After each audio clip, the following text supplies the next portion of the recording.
नमस्कार दोस्तों। दोस्तों, एक तलाकशुदा पति पत्नी होते हैं जो इत्तेफाक से ट्रेन में मिलते हैं और मिलने के बाद वो दोनों फिर से एक दूसरे को गले लगाते हैं और फूट फूट कर रोने लगते हैं। दरअसल ये सच्ची कहानी कहाँ की है, मैं ये कहानी आप लोग को सुनाऊं उससे पहले मैं आप लोग के पास विनम्र आग्रह पहुंचाना चाहूंगी। अगर हमारी वीडियो आप लोग को अच्छी लगती है तो प्लीज़ चैनल को सब्सक्राइब करिए, लाइक करते तथा शेयर करिए और हमारे मनोबल को और आगे बढ़ाइए, क्योंकि आपके एक लाइक की वजह से, एक सब्सक्राइब की वजह से ही हमारा जो चैनल है वो चल पाएगा। इसलिए मैं आप लोग के पास बार बार विनम्र आग्रह पहुंचाती हूँ कि हमारे चैनल को सब्सक्राइब करें। दरअसल ये जो सच्ची घटना मैं सुना रही हूँ, ये घटना है उत्तर प्रदेश के कानपुर का एक लड़का होता है जिसका नाम होता है योगेंद्र। ये योगेंद्र ट्रेन के जनरल बोगी में ऊपर वाली सीट पे ये सोया हुआ था। ट्रेन जब रुकती है चलते चलते और फिर जब चालू होती है, जो उसका धक्का लगता है उससे वो जाग जाता है। यानी योगेंद्र तो जागता है तो वो देखता है कि उसके ठीक नीचे वाले सीट पे उसकी पत्नी, जिसकी 6 साल पहले तलाक हो गई है, जिसका नाम होता है रागिनी, वो उस सीट पे बैठी हुई है। जब उसको देखता है तो उसको अपनी आंखों पे यकीन नहीं होता है कि क्या यही उसकी पत्नी है जो कुछ समय पहले उसकी पत्नी के रूप में थे। यानी वो फटे पुराने कपड़ों में उसका जो शरीर है वो सूख करके कांटा हो गया है, यानी एकदम दुबली हो गई है। वो देखता है तो यकीन नहीं होता है।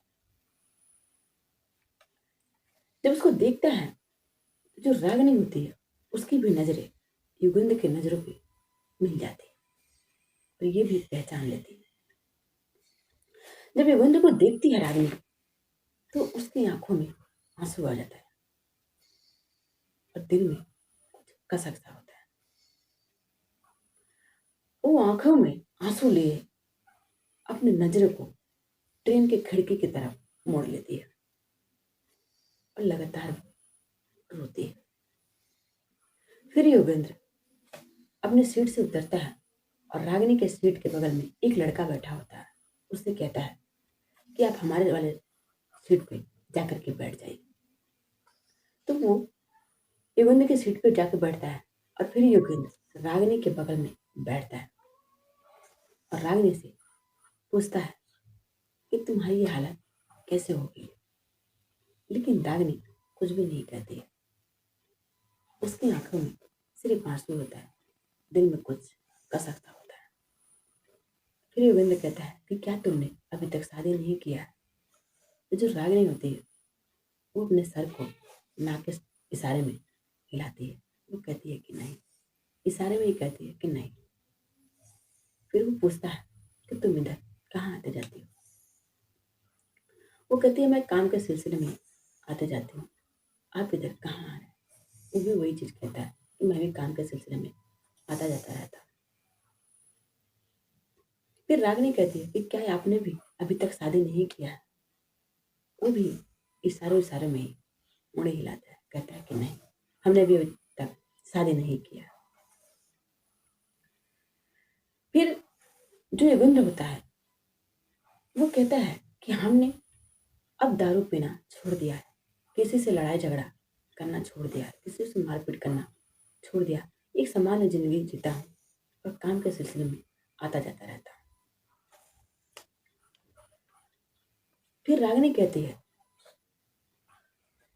कि अगर आप ये नशा करना, दारू पीना, लड़ाई झगड़ा करना पहले ही छोड़ दिए होते तो फिर ये हमारी हालत ना होती। यानी हम दोनों यहाँ तक नहीं पहुंचते, हम दोनों का तलाक नहीं होता।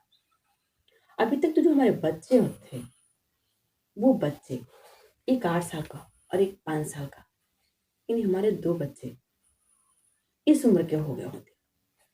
वो युगेंद्र से कहती है तो युगेंद्र को ये बात दिल तक पहुंचता है, अपने दिल को ये बात छू जाती है।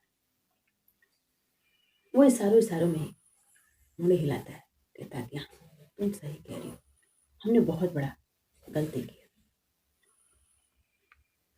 वो कहती है कि एक बार नहीं बल्कि दो दो बार आप हमारा गर्भपात करवा दिए।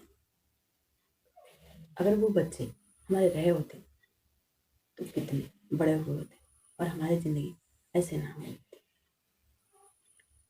जब वो अपने पत्नी की बात सुनता है तो उसे भी कहीं ना कहीं दिल में एक पछतावा होता है, एक कसक होता है, एक दर्द होता है कि शायद अगर हम ऐसे नहीं हुए होते, ऐसा कुछ नहीं किए होते, तो हमारी जिंदगी में एक अच्छी खासी जिंदगी होती।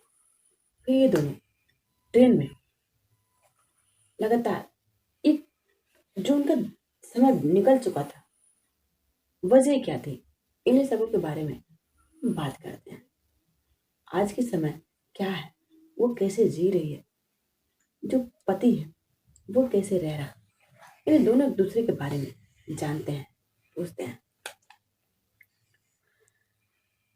इस बीच जो युगंधर होता है वो अपनी पत्नी से कहता है, इन तलाकशुदा पत्नी रागिनी से, कि क्या तुम मेरे साथ फिर से रहोगी। इतना बात जब रागिनी सुनती है तो अपने पति को पकड़ती है और रोने लगती है। इन्हें अपने पति को बाहों में पकड़ती है और रोने लगती है। वो सिसकने लगती है क्योंकि इन 6 सालों में वो कैसी कैसी दुनिया देखी है, कैसी कैसी की जिंदगी जी है, कैसी कैसी हालत उसकी हुई है, जिसकी वजह से उसका जो शरीर है ऐसे हो गया, इन्हें वो बिल्कुल दुबली पतली हो गई है।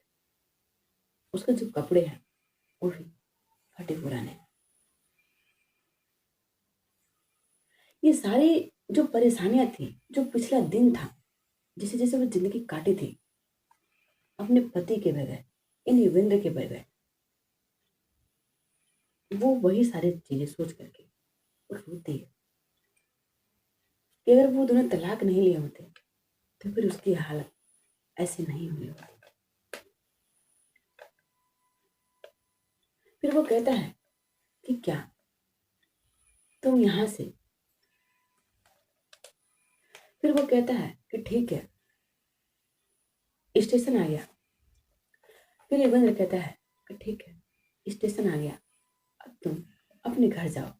लेकिन जो लड़की है रागिनी, वो कहती है कि मैं अब अपने मायके नहीं जाऊंगी, मुझे आपके साथ चलना है, अब मुझे आपके साथ ही रहना है।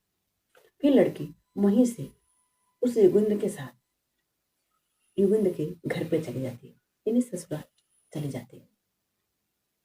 फिर यह दोनों अपने जिंदगी की फिर से शुरुआत करते हैं।